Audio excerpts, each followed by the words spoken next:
Hello, this is Professor Richard Lynch taking you through some brief highlights of my book, Strategic Management.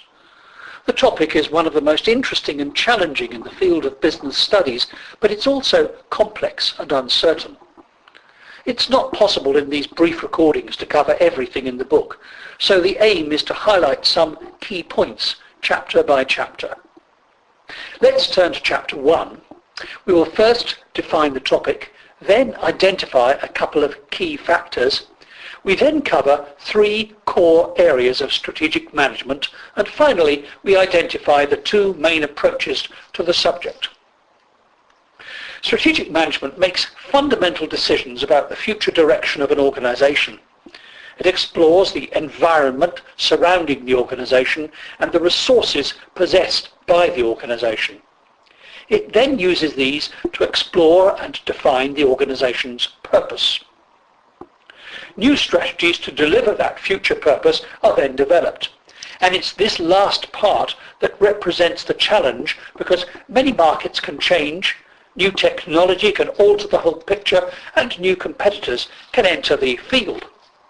For example, who would have predicted that Apple computers would become a powerful player in recorded music? And you can read more about this in case 1.3 and also case 12 at the end of the text.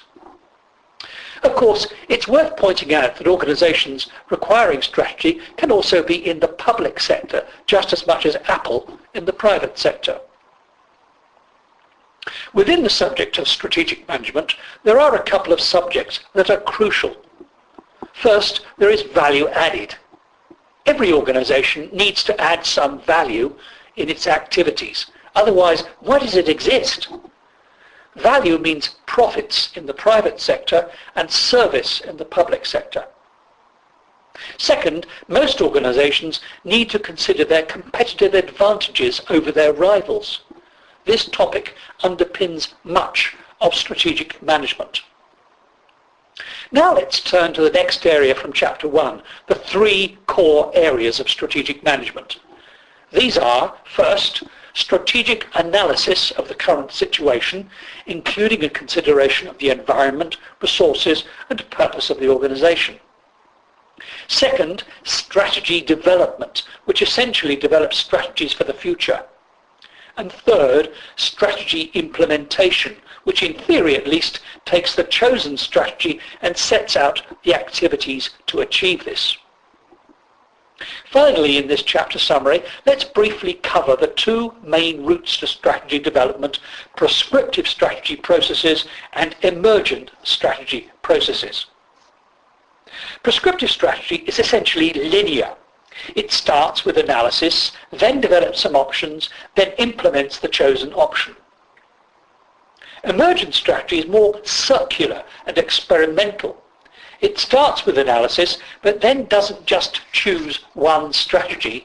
It experiments, keeps its options open, and tries various ways forward.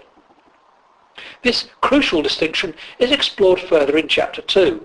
It's also explored in more depth in the video that is downloadable free from the website. It's called The Battle for the European Breakfast Cereal Market.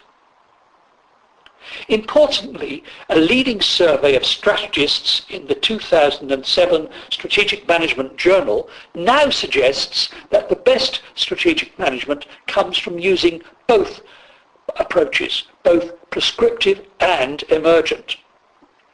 The reason is that both offer different but complementary insights into the development of effective strategy. But you will only find a treatment of both approaches in one textbook, and you know which one that is.